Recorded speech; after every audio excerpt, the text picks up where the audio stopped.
As we have already defined ourselves, what does it mean to say a conflict? Now we are getting to three different views of conflict. How have they evolved throughout the time? If I remember it correctly, the first view and the first researchers have been starting to research the topic of conflict somewhere around 1930s, and that's where the traditional view starts. Then we'll move to the interactionist view, and finally the resolution focused view. So let's give it a head start. The traditional view said that all conflict is bad and should be avoided. Then, so that conflict is dysfunctional outcome of poor communication, or that it as well happens when the managers fail to be responsive. So that managers fail to be responsive either to the situations on the workplace or to employees themselves.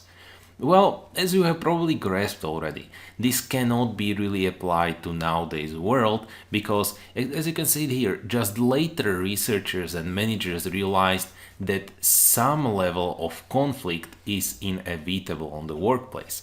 And that's where we are getting to the interactionist view. And interactionist view says that harmonious and cooperative group becomes static and unresponsive to the innovation.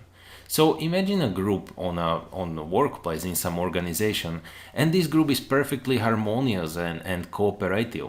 So what interactionist view assumes is that this group of people will become static and they will not be properly responding to situations and to innovations as they should.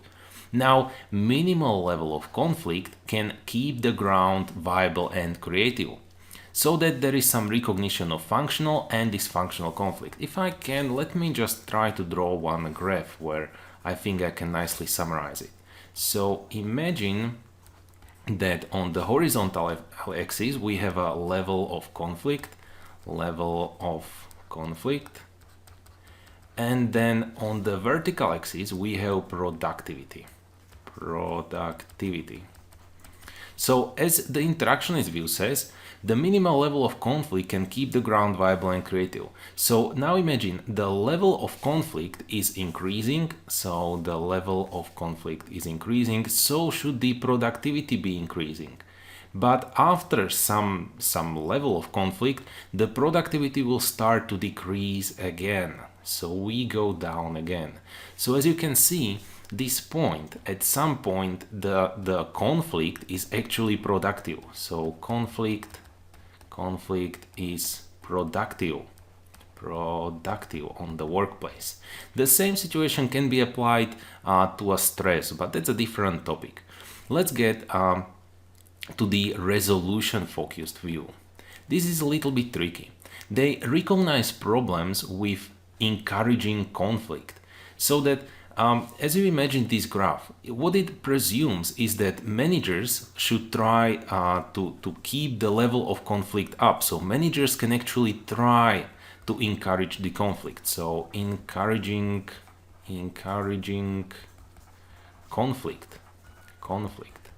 So that thanks to that, the level of conflict will increase, our productivity will increase as well. However, the resolution focused view says, well, there are problems with encouraging the conflict. It is not good because conflict is beneficial only in a very specific cases. So they say that this wall graph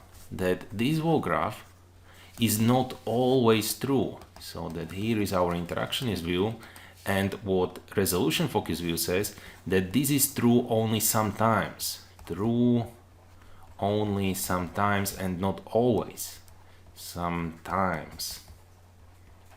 And we continue. Workplace conflicts are not productive. They distract and create stress.